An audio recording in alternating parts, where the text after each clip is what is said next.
নমস্কার বন্ধুরা, নিত্যদিনের রান্নায় আপনাদেরকে স্বাগত। আজ আমি নিয়ে এসেছি গরমের একটা সুস্বাদু রেসিপি, সজনে ডাঁটা আলু পোস্ত। এই সজনে ডাঁটার আলু পোস্তটা বানাতে কি কি লাগছে সেগুলো আমি দেখিয়ে দিচ্ছি। চলুন এক এক করে দেখে নিই। ডুমো ডুমো করে আমি দুটো আলুকে কেটে নিয়েছি। সজনা ডাঁটা দুটো আমি ভালোভাবে কেটে ধুয়ে নিয়েছি। 4 চামচ পোস্ত, তার সাথে 4-5টা কাঁচা লঙ্কা নিয়েছি, দুটো পেঁয়াজ নিয়েছি, একটা টমেটো নিয়েছি, আর নিয়েছি সরষের তেল, আর লাগবে আমার নুন, পরিমাণ মতো নুন। চলুন আমি এই পোস্তটাকে মিক্সার গ্রাইন্ডারের সাহায্যে ভালো করে একটা মিহি পেস্ট বানিয়ে নিই। মিহি পেস্ট বানিয়ে নিয়ে তারপর আমি পোস্তটা রান্না শুরু করব। কড়াটা বসিয়ে দিলাম গ্যাসের ওভেনে, সরষের তেল দিয়ে দিলাম। তেলটা গরম হতে থাকুটাকে বেটে নেবেন। শিলেতেও বাটতে পারেন, আবার মিক্সিতে বেটে নিতে পারেন।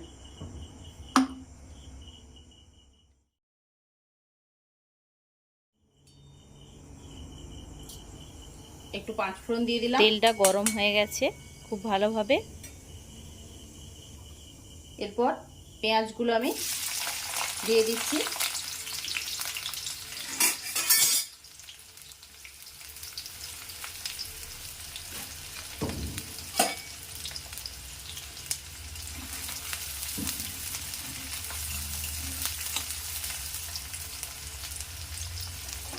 পেঁয়াজটা একটু লাল করে ভেজে নেব।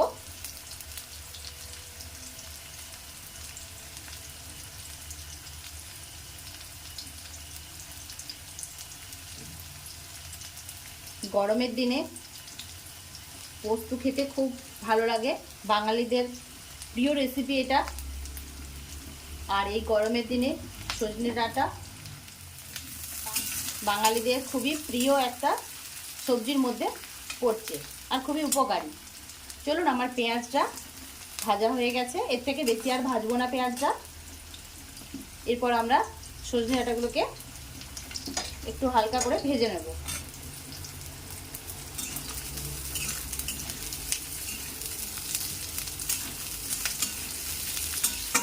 এই রেসিপিটা খুবই পুরনো রেসিপি। দেখুন, ডাঁটাটা আমার হালকা করে ভাজা হয়ে গেছে। এরপর আমি আলুগুলোকে দিয়ে দেবো।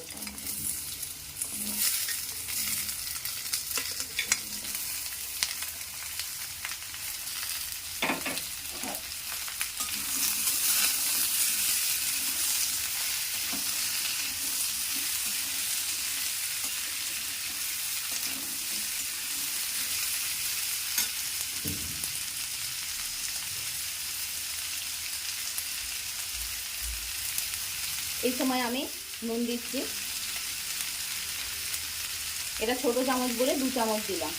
আপনারা যে যেমন নুনটা খান সেই পরিমাণে নুনটা দেবেন।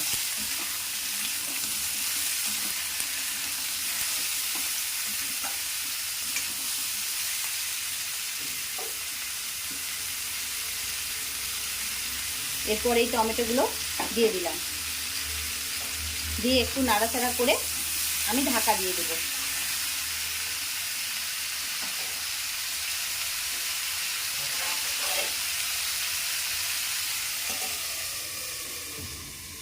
এগুলো মিনিট 5 ঢাকা দেওয়া থাক, তারপর আলুটা কেমন সেদ্ধ হয়েছে দেখব।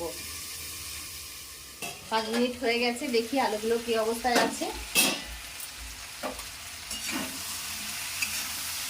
দেখুন, আলুগুলো খুব সুন্দর ভাজা হয়ে গেছে, আর অনেকটাই নরম হয়ে গেছে। এই সময় আমরা এর মধ্যে পরিমাণ মতো জল দিয়ে দেবো, যাতে আরো ভালোভাবে আলুটা আর সজনে ডাঁটাটা সেদ্ধ হয়ে যায়।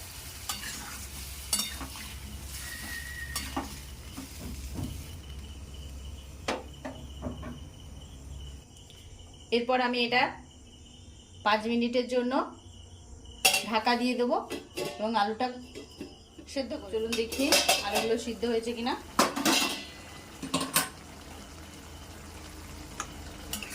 দেখুন, খুব সুন্দর আলু সিদ্ধ হয়ে গেছে এবং একদম মাখা মাখা হয়ে গেছে। এই অবস্থায় আমি পোস্তটা এর মধ্যে দিয়ে দেবো।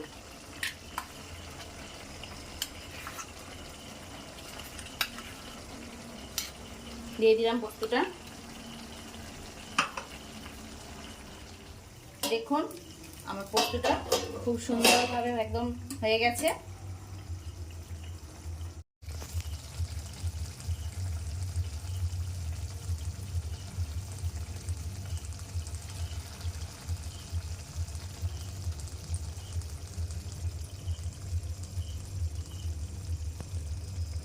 দেখুন আমার পোস্তটা তৈরি হয়ে গেছে, দেখতে খুব সুন্দর হয়েছে, দেখেই খেতে ইচ্ছে করছে। বুঝতে পারছি বাঙালিদের দুর্বল জিনিস হচ্ছে আমাদের এই পোস্ত। আপনারাও এইভাবে পোস্তটা বানান, দেখবেন খেতে খুব সুন্দর হয়েছে। আর আমার এই পোস্ত রেসিপিটা যদি আপনাদের ভালো লাগে তাহলে শেয়ার করবেন আর বেল আইকনটা প্রেস করে দেবেন, যাতে আমার বানানো ভিডিওগুলো আপনাদের কাছে খুব তাড়াতাড়ি পৌঁছে যায়। আর এই রেসিপিটা ফেসবুক পেজ থেকে দেখেন তাহলে পেজটা লাইক করে দেবেন এবং ফলো করে দেবেন আর শেয়ার করবেন বেশি বেশি করে। আর এই গরমে আপনারা সবাই ভালো থাকবেন, পরিবারের সবার খেয়াল রাখবেন। আপনাদের সাথে আবার দেখা হচ্ছে নতুন একটা ভিডিওর সাথে।